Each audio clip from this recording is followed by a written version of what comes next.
আউযুবিল্লাহি মিনাশ শাইতানির রাজিম। বিসমিল্লাহির রাহমানির রাহিম। সূরা আল কিয়ামাহ।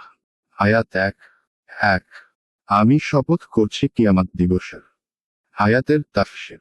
আমি শপথ করছি কিয়ামত দিবসের। 1 তে হরফটি অতিরিক্ত, আর এটা আরবি বাকপদ্ধতির বিশেষ রীতি। যেমন সূরা আরাফ 7-12 আয়াত, সূরা হাদীদ 57-29 আয়াত, আরও অন্যান্য সূরাতেও এইরূপ ব্যবহার হয়েছে। কেউ কেউ বলেছেন, এই শপথের পূর্বে কাফেরদের কথার খণ্ডন করা হয়েছে। তারা বলতো যে, মরণের পর আর কোনো জীবন নেই। এর দ্বারা বলা হলো যে, তোমরা যেমন বলছো, ব্যাপারটা তেমন নয়। আমি কিয়ামতের দিনের কসম খেয়ে বলছি। আর কিয়ামতের দিনের কসম খাওয়ার উদ্দেশ্য তার গুরুত্ব ও মাহাত্ম্যকে স্পষ্ট করা। আয়াত 2। আরও শপথ করছি তিরস্কারকারী আত্মার। আয়াতের তাফসীর।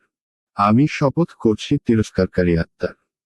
1 অর্থাৎ, ন্যায় ও ভালো কাজ করলেও তিরস্কার করে যে, তা বেশি করে কেন করেনি।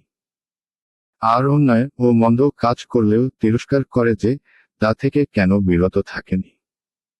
দুনিয়াতেও যাদের বিবেক সচেতন, তাদের আত্মাও তাদেরকে তিরস্কার করে। নচেত আখেরাতে তো সকলের আত্মাই তিরস্কার করবে।